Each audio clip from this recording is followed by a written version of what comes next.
Even in the middle of an unforgiving pandemic, Nigerian politicians have not missed a beat in their preparations for the 2023 general election, an exercise that is still clearly more than 700 days away.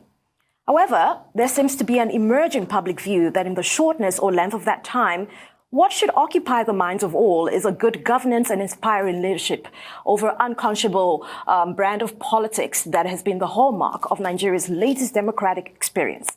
For further insight on this, we're now being joined by Professor Tonnie Iredia, a professor of mass communication and former Director General of the Nigerian Television Authority, for a conversation on issues in contemporary Nigerian politics and the agenda-setting responsibility of the media in light of the 2023 elections. Welcome back to the program. Thank you for joining us, Professor Iredia. So, sir, Thank you very much. Thank you for your time. Let's get your general outlook on the concept of Nigerian politics. I just made a blanket statement about it being not having a specific focal point in terms of public discourse. But what are your comments on what actual politics when it comes to running for presidency, let's narrow it all the way down, for Nigeria should be all about?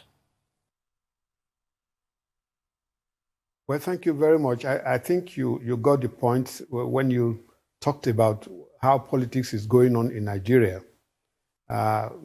Unfortunately, politics is fast becoming a distraction to national development. Whereas the purpose of politics really is to develop society, to form a government that will produce good programs, execute such programs, and improve the living standards of people. But in the last few years, we have found politicization as the main issue in Nigeria. Nobody is thinking about other things. Everything in Nigeria is about politics. Nigeria has become a nation of elections every day. Electioneering has become the hallmark of our business in Nigeria. And I think, like you rightly pointed out, it's time to put a halt to this and to draw attention to what is really going wrong. We can't be talking about politics and elections of 2023 at the very beginning of 2021, because in a democracy, the rule of law presupposes that every action will be according to a hierarchy of plans. There is electioneering, followed by election, followed by governance. Now, when we do electioneering and we do election, the next thing in Nigeria is electioneering again. So when is the time for governance? When is the time for development? And I think that's a major thing, because as a developing nation, if we continue to politicize, we will just be developing. We will hardly ever become developed. In other parts of the world today, people are interested in vaccination. They're interested in research vaccines, making sure that everybody can customize, everybody can look at the environmental advantages in developing vaccines for the COVID. But we are talking about politics. We are talking about who will be president in 2023. We are talking about who will be governor and all of that. And I think it is not fair. I think that many politicians who are doing this are showing signs of irresponsibility. And I don't think they are fair to the nation. If we elect people to represent us, we expect them after the elections to settle down to the process of governance and development. That is not happening. Well, but you have made a very strong point that has bothered me, which is the role of the media. How is the media directing attention to the issue of the moment? It will appear that politicians have taken over from the media the mandate of setting the national agenda. All over the world, agenda setting is a media function. And since 1972, when those popular scientists propounded the theory of agenda setting, we have had everybody recognizing that the subject of importance, what people talk about, what they think about, what they place emphasis on, are usually those things projected by the media. If that is so, then the media cannot take responsibility for what is happening now, because it has a duty to reverse the situation that is on ground. It's the duty of the media to tell politicians to focus on governance and development at this time, because this is the time for that. When it is time for electioneering, we will allow them to do electioneering. So except the media takes its proper place in this position, we might have some problems. Well, but aren't you a bit harsh on the media? Because the media, which is your constituency, of course, reports events as they occur. And if the politicians have chosen to focus on politics, on 2023, on who becomes president or who becomes governor, it will be difficult for the media to ignore the news. But what should the media do to focus, as you are requesting, more on development and governance and redirect public attention within the purview of Section 22 of the Constitution and Section 39 of the Constitution relating to media responsibilities within the Nigerian polity? Thank you very much, Ruben. You've made the real point. Section 22 of our Constitution requires the media to hold the people in government accountable to the governed. If you want to hold people accountable, you cannot allow them to be doing only what they want. You have to compel them to do what the people want. The people want development. People don't want electioneering, because we cannot be doing electioneering on a daily basis. I don't know whether that is hard on the media, but I'm actually saying that the media must not shirk its responsibility. Those who drafted our Constitution had in mind the power of the media. Hence, they gave the media that opportunity in Section 22 to hold government accountable to the people. But if those who are to hold accountable to the people are busy electioneering, we have to remind them that they should wait for electioneering period. And when that period comes, they can now go back to their electioneering. Nobody is saying that politics must not be discussed. Nobody is saying that we must not also set an agenda for identifying the best politicians and the best persons to come into office. But we can't be doing that all year round without giving any room for development. And you can see, if you go to Section 308 of our Constitution, the law there says that Nigerians in power, that is, the members of the executive, the president, the governors, and others, cannot be taken to court during the period when they are in office. The main reason for this is that so that they are not distracted away from governance. They are not distracted away from development. But when those who have been given power to stay in office and not to be distracted are distracting themselves, then we must return to Section 22 of the Constitution, which empowers the media to hold those in office accountable to the people. And the only way to do that is to draw attention to what concerns us today. What concerns us today is not who wants to be president in 2023. What concerns us today is what the president is doing today. What concerns us is what those who are in office are doing now. When they finish, we can focus on those who want to do election in 2023. So there's time for everything, and we must keep to the timetable of politics if we want our nation to grow.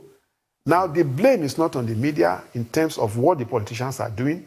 The blame is on the media in not redirecting attention. For example, you have asked, what should they do?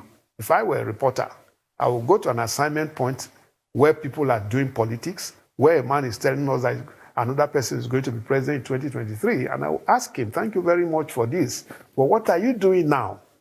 Now, if the media continues to ask this question, what are you doing now? Or you pick up a particular issue and say, what has happened to this issue?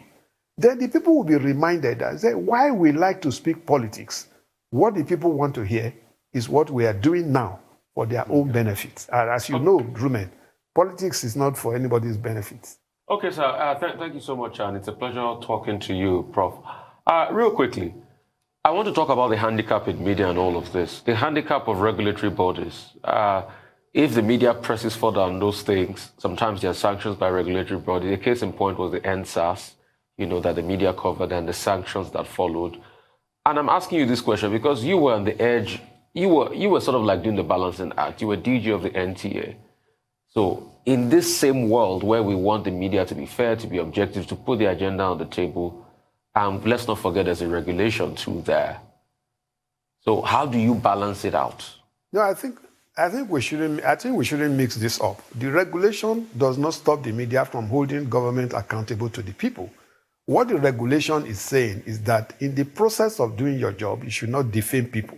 You should not bring up fake news. You should not bring up hate speech.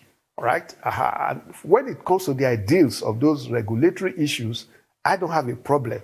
But I have a problem with the method of doing this regulation, which we cannot be talking about today. At the time they brought up the issue of NSAS, you will recall that I was one of those who came up boldly to say, that is not regulation. They should not stop us from hearing what is happening. They should not try to intimidate the media. So I accept that those challenges are there. One of the ways of overcoming such challenges is for the media to take its rightful place.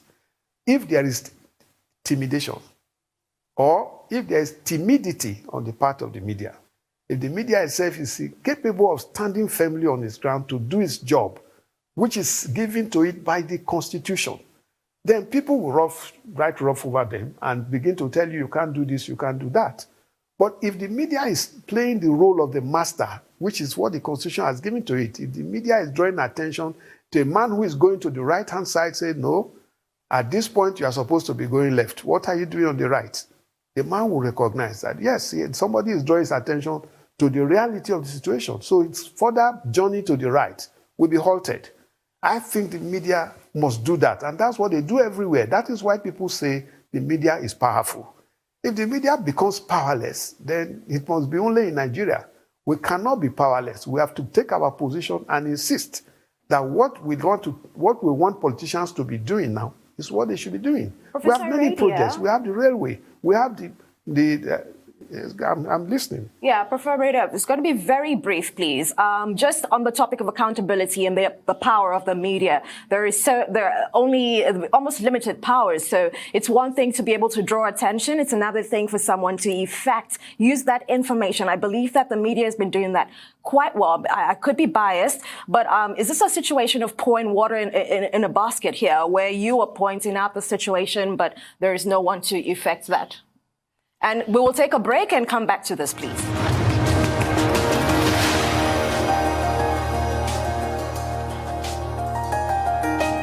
Professor Iredia, thank you for staying with us, and to our viewers as well. Of course, I was asking a question before we went on the break about the role of the media, really, and how much power does it really have when, if you do flag something, it's not within your power to then make sure that the actual repercussions for what you've just flagged, you don't have the power to do that. Where do we strike that balance in terms of the media's role and the punitive measures attached to what you're flagging in the first place? Yeah, I think you have a very good question. But what I'm saying really is that we cannot run away from our job because people are not listening to us. I run a weekly column in the Vanguard, and a lot of people call me and say, all these things you are writing, nobody is reading them. And I tell them, it doesn't matter whether or not they are not reading them. It is my role as a columnist to point out those things. Whether they are reading it or they are not reading them is a second stage. We must first of all play our role so that it will be on record that despite all the issues that the media have raised in Nigeria, politicians are not listening. Let it not be said that politicians were doing what they like and the media did not call them to order. And I think that is the point. Besides, we must also remember that apart from calling politicians to order, we have a responsibility for public enlightenment. If we focus on what is happening, people will become more enlightened about those things. Every day you hear a lot of people disputing the reality of COVID-19. The reason is because they are not properly informed.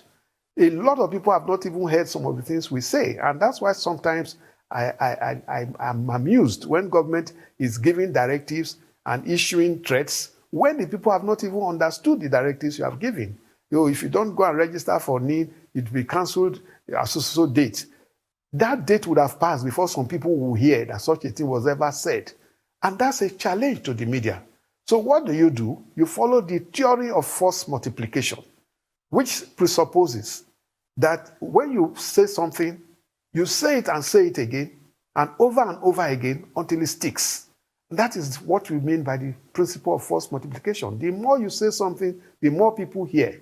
Because it's not everybody who will hear you at exactly the point at which you are saying it. So you need to continuously say it so that it can become part of what people will learn. As we speak, in spite of all the politicization, in spite of all the electioneering, many Nigerians don't know how to vote. That's why every time we have an election, we have a large chunk of spoiled ballot papers because people were not properly educated. So political education is lacking, civic education is lacking. A lot of people don't really know what they should do. I agree that many who know also ignore what they know. But let us not use that as the benchmark. Let's play our role as the conscience of the nation to ensure that what we are supposed to tell people, we tell them, and we tell them in the language they understand. We tell them in such a way that they are part and parcel of what we are saying. We convert people to begin to recognize what they ought to do, in which case we convert the people to be agents of development. Well, sir, I mean, your theory of force multiplication with regard to communication is a double-edged sword. After all, Hitler's propagandist, Joseph Goebbels, also said that if you repeat a lie too often, it will begin to sound like the truth, and it may be accepted as the truth. And the major challenge for mass communicators is ensuring truthfulness and accuracy and balance. But that's another issue. Now, if we talk about the Nigerian media setting the agenda in the context of the present realities, well, those issues that the Nigerian media has been focusing on, one, 2023, who becomes president? Should the president come from the south or from the southeast specifically? Two, restructuring. Are these not issues also at the heart of the national question that the media cannot really ignore? So when we say that the media is not focusing enough on development and governance, issues like who becomes president, issues like how do we restructure Nigeria for greater equity, are they not urgent issues that the media cannot really ignore?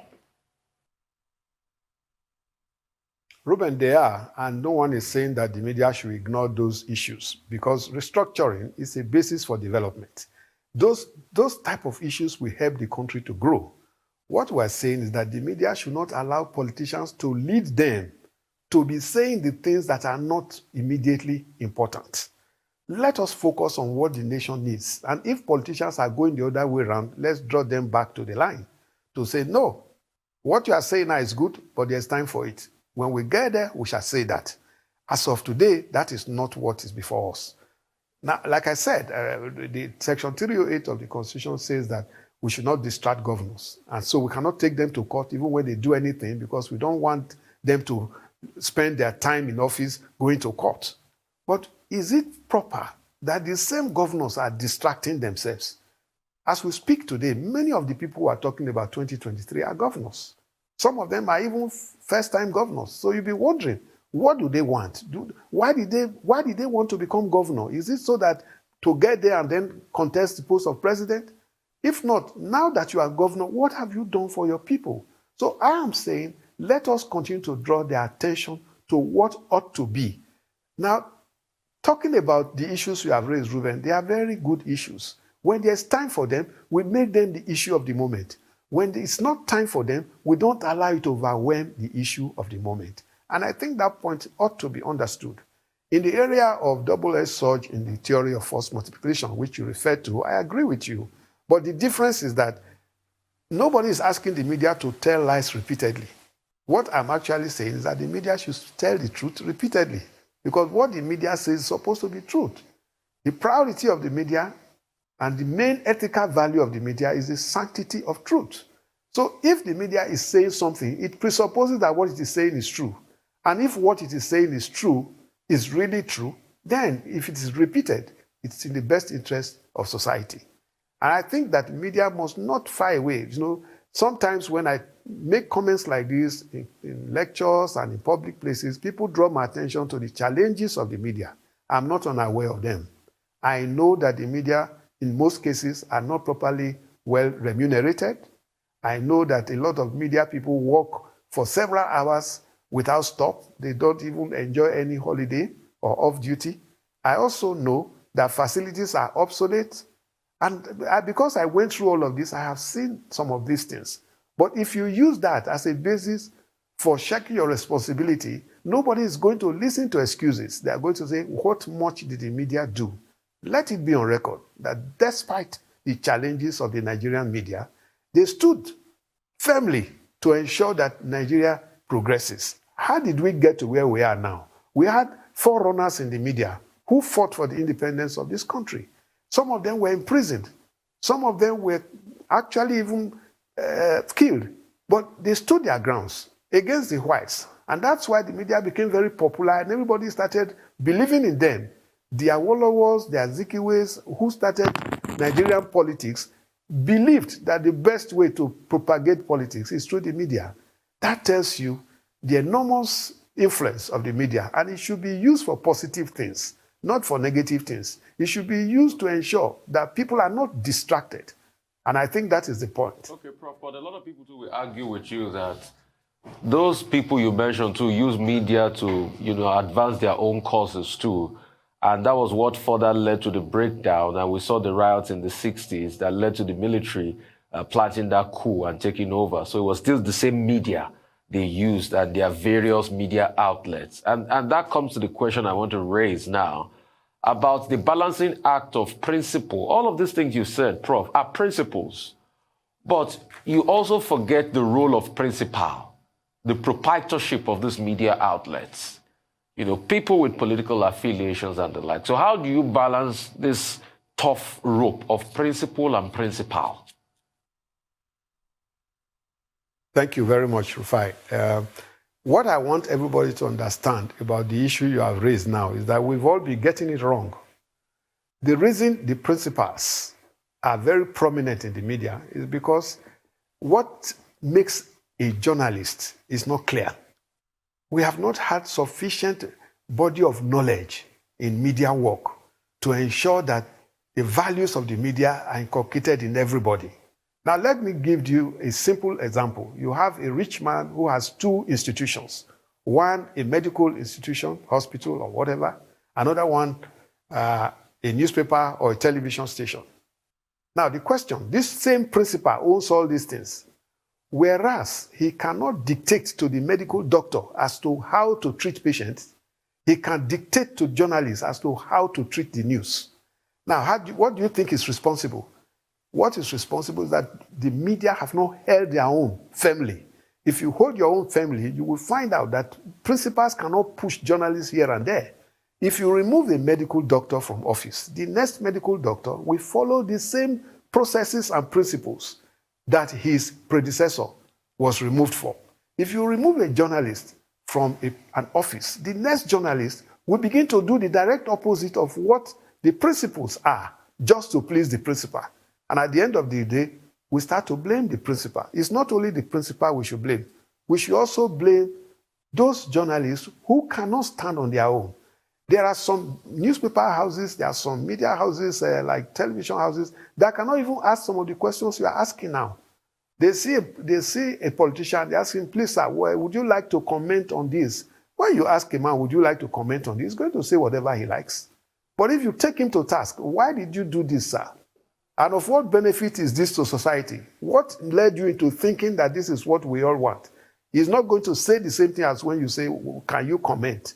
So there's a need for us to re-establish the principles that makes one a journalist and what he's expected to do and what he cannot do.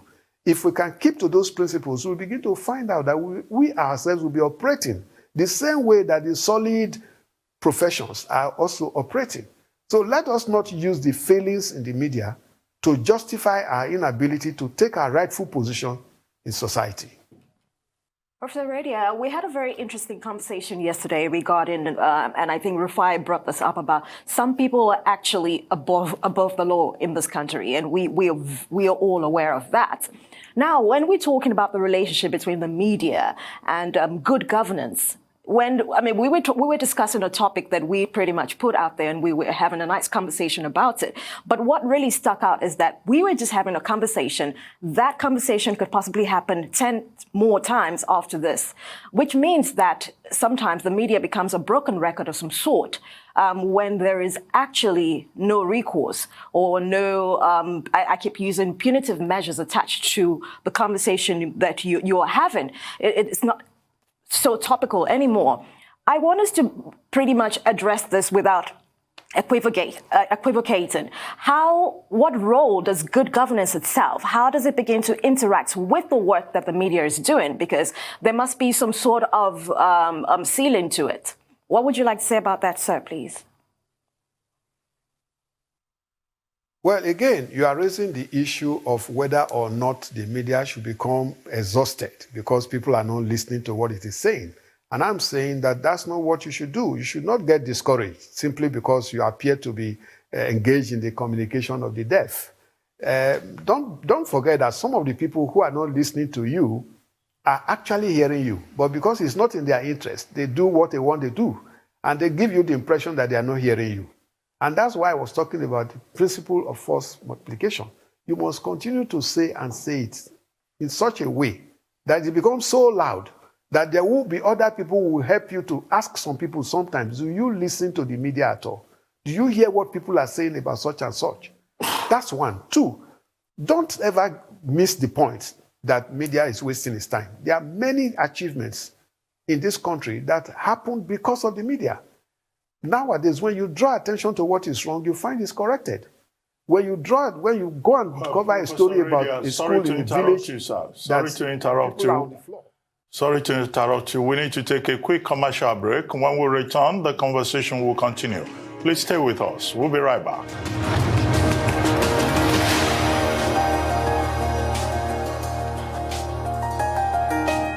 Welcome back to the morning show here on the Arise News channel. Still with us is Professor Tonnie Iredia, Professor of Mass Communication and former Director General of the Nigerian Television Authority, who has been discussing contemporary Nigerian politics and the role of the media in promoting development and good governance. Well, Prof, before we went on break, you were responding to the poser raised by Abby.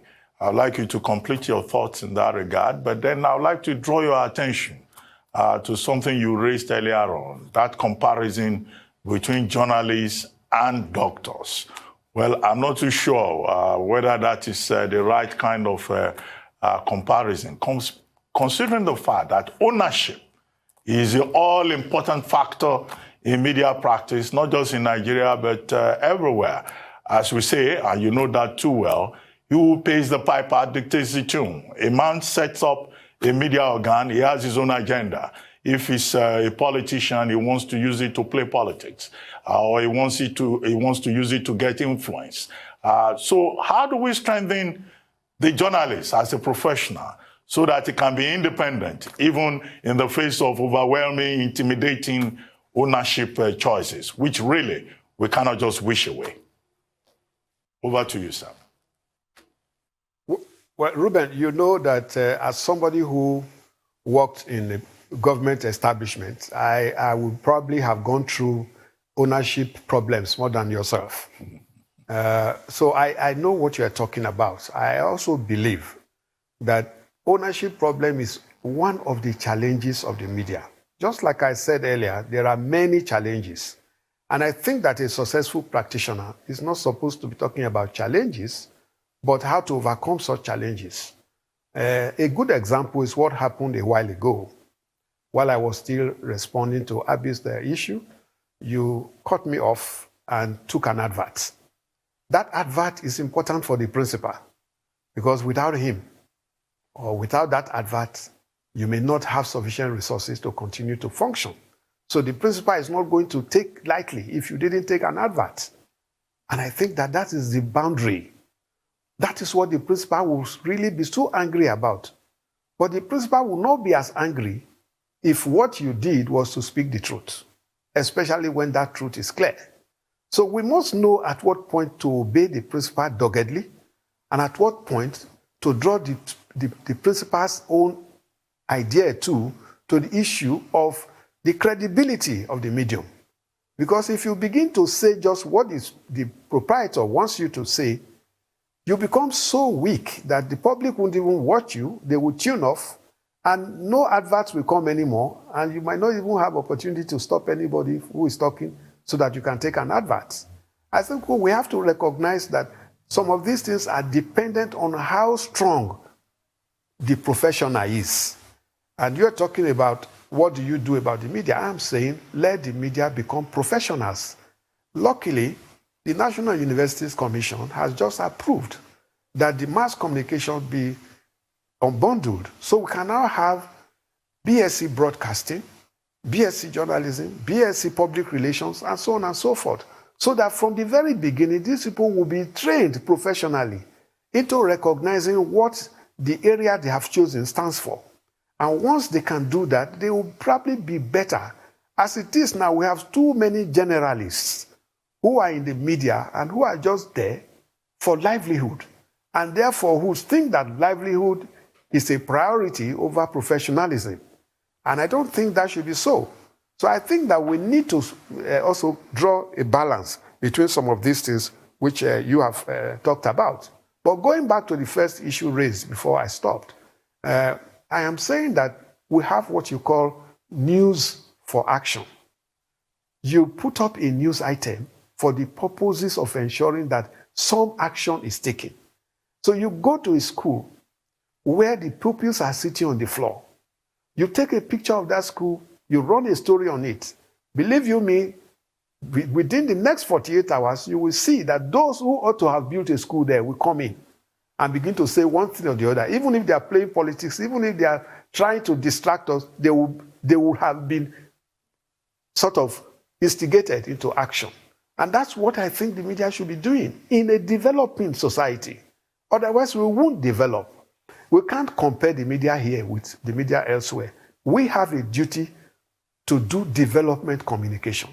We have a duty to draw attention of government away from politics of all times to partly politics, partly government, partly development, so that the nation can grow.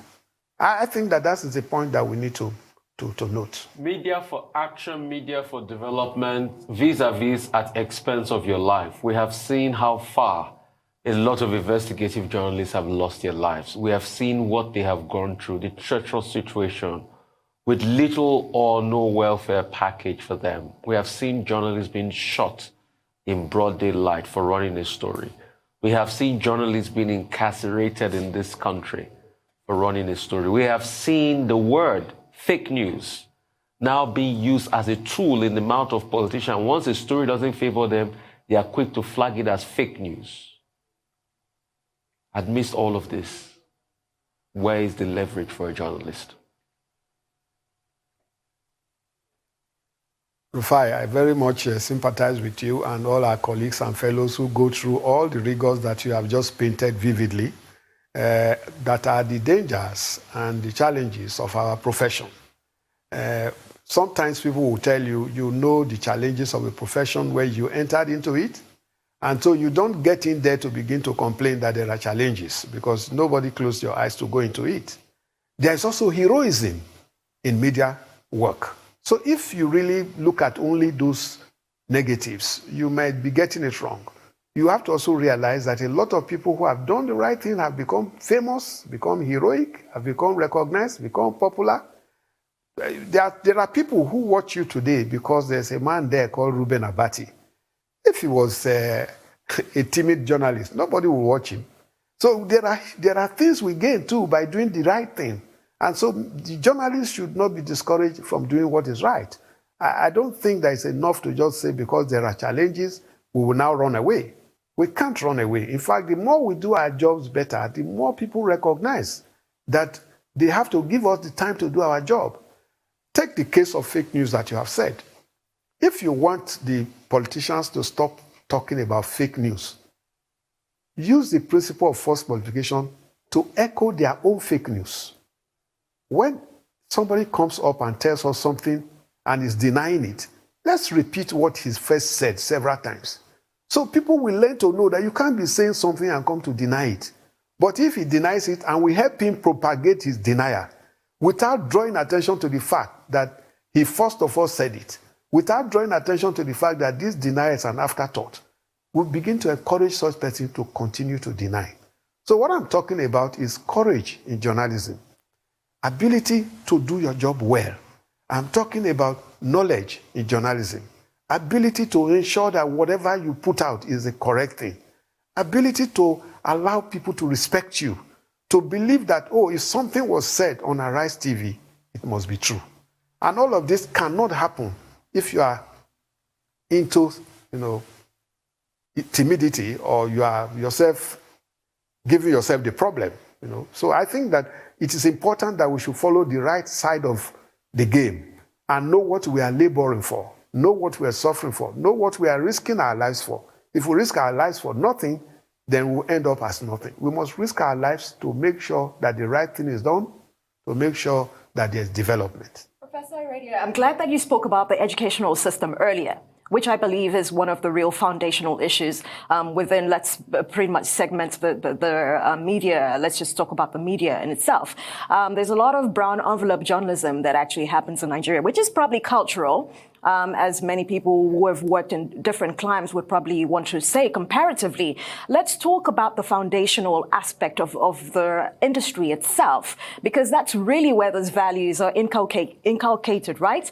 But what would you like to say to the government in that regard? This is an age-long profession. And this has been going on for quite a bit in terms of investing in the educational system in that regard, because journalists have to start somewhere. It's a double-pronged question, because I also want to talk about, we're in the age of social media. There are different forms of journalism. There's citizen journalism today. Anybody could pretty much become a journalist. How do we begin to separate the grain from the chaff in terms of the world that we live in now? Thank you so much for that. Let me say that we in the media must not make the mistake that members of the public make in assuming that the traditional media and social media are the same. Of course, they are not the same. They have similarities, but they have so many differences. A citizen journalist is not a journalist. What he does is what I call post office journalism, where he picks a story, he doesn't care whether it's correct or not, and he uploads it, and everybody listens to him.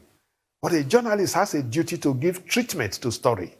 A journalist has a duty to let the public recognize the basis of a story he has put up. What was the purpose of this story? What was it meant to achieve? Was it meant to inform? Was it meant to educate? Did it really achieve its purpose? The journalist must put all of this into consideration before bringing out a story. That is what you call the gatekeeping role of the media. Because as a gatekeeper, your duty is to say, this story I want to bring out, is this what is good for society? If it is not good for society, why bring it out? Why create problems for society? Why dismember society? But the citizen journalist does not have consideration for any of this. In any case, he's not even trained to have it. He doesn't know the subject as different from the object of news. He doesn't know what is news angle. He doesn't know what's the body of the story. All these are things you learn as a journalist. And the difference between you and the citizen journalist becomes clear when you listen to the story that is brought out by a journalist and you listen to one that was just uploaded by a citizen who has no training whatsoever. Let nobody assume that media, or what I would call information dissemination, is the same as information management. No. One is dissemination, which is like parroting. People just talk and talk and talk. They don't care whether it has any meaning. Information management, on the other hand, talks about you getting an information and you using the information properly to the benefit of society. Now, coming to the issue you have raised about education, I think it's something that it's not arguable. We have to have what you call the body of knowledge that enables a man to call himself a journalist. You don't become a journalist because you can write. You don't become a journalist because you can speak. You need to be trained to recognizing what is news. How do you get it? How do you credit it? Who is the principal? What is the purpose? You need all of these are in the training of journalists. And so if that training is not going on well, we're not going to have a problem. Before now, there was this issue of general training, which is what I was making reference to, where everybody goes into mass communication reads about the same thing, comes out and begins to do different aspects of mass communication. You cannot be a print journalist and go and work in NTA or Arise TV. You can't be the same because one of them does something like long writing, the other one does writing to film. So you have to learn how to do some of these things. And if we can emphasize this educational aspect, we'll have a lot of progress. Well, on that note, sir, I would like to thank you very much. So many issues to talk about, but very limited time. But within the space available, you've been able to raise enough food for thought, both for politicians and also for media practitioners in Nigeria. We'd like to thank you very much, sir, for joining us on The Morning Show. Thank you.